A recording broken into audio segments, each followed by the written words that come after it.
Hello everyone, welcome to my channel. पिछली class में हमने अनुस्वार के बारे में पढ़ा। अनुस्वार को हम किस प्रकार प्रदर्शित करते हैं? एक बिंदु के द्वारा। जब भी ये पंचमा अक्षर अंग, य, अण, न, म आधे होते हैं तो इनके स्थान पर हम बिंदु का प्रयोग करते हैं जो कि अनुस्वार कहलाते हैं। आप इन पंचमा अक्षर को बोल के देखिए, अंग, य, अण, न, म। तो आपको ये नासिक की ध्वनि भी कहलाती है। क्यों कहलाती है? क्योंकि जब हम इन्हें बोलते हैं तो हम ऐसा लगता है हम नाक का प्रयोग कर रहे हैं, गले में कुछ रुकावट उत्पन्न हो रही है और नाक से ध्वनि उत्पन्न हो रही है, इसलिए इसे नासिकीय ध्वनि भी कहा जाता है। पिछली क्लास का लिंक आपको डिस्क्रिप्शन में मिल जाएगा जिसमें आपको अनुस्वार समझाया गया है। आज की क्लास में हम अनुनासिक के बारे में पढ़ेंगे। अनुनासिक का चिन्ह किस प्रकार लगाते हैं? चंद्र बिंदु के रूप में। इस प्रकार चंद्र बिंदु लगाते हैं और ये अनुनासिक का चिन्ह है। अनुनासिक शब्दों को जब हम बोलते हैं तो नाक और मुंह दोनों का बराबर प्रयोग किया जाता है, लेकिन अनुस्वार में क्या होता है? नाक का प्रयोग ज्यादा किया जाता है, नाक का प्रयोग किया जाता है, लेकिन अनुनासिक में नाक और मुंह दोनों का बराबर प्रयोग किया जाता है।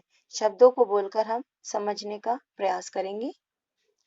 चांद, आंख, पांच, हंस, कुआं, माँ, दांत, बूंद, पूंछ, बांसुरी। फिर से एक बार पढ़ेंगे। चांद, आंख, पांच, हंस, कुआं, माँ, दांत, बूंद, पूंछ और बांसुरी। एक उदाहरण के द्वारा हम इसे समझने का प्रयास करेंगे। अगर हम किसी स्थान पर अनुनासिक की जगह अनुस्वार का प्रयोग करते हैं तो शब्दों में भी भेद उत्पन्न होता है। जैसे कि एक उदाहरण के द्वारा हम समझेंगे। हंस, जैसे हंस है, हंस का अर्थ होता है एक पक्षी।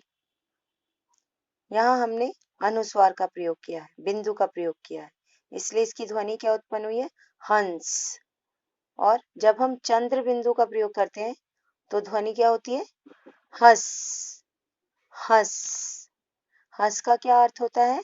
हंसने की क्रिया। हंसने की क्रिया को हंस कहा जाता है।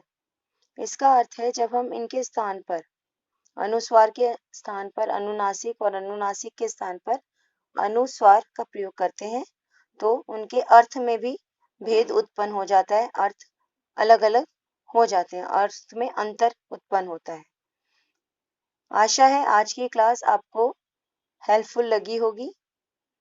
अगली क्लास में मिलते हैं एक अच्छे और नए टॉपिक के साथ। Bye kids.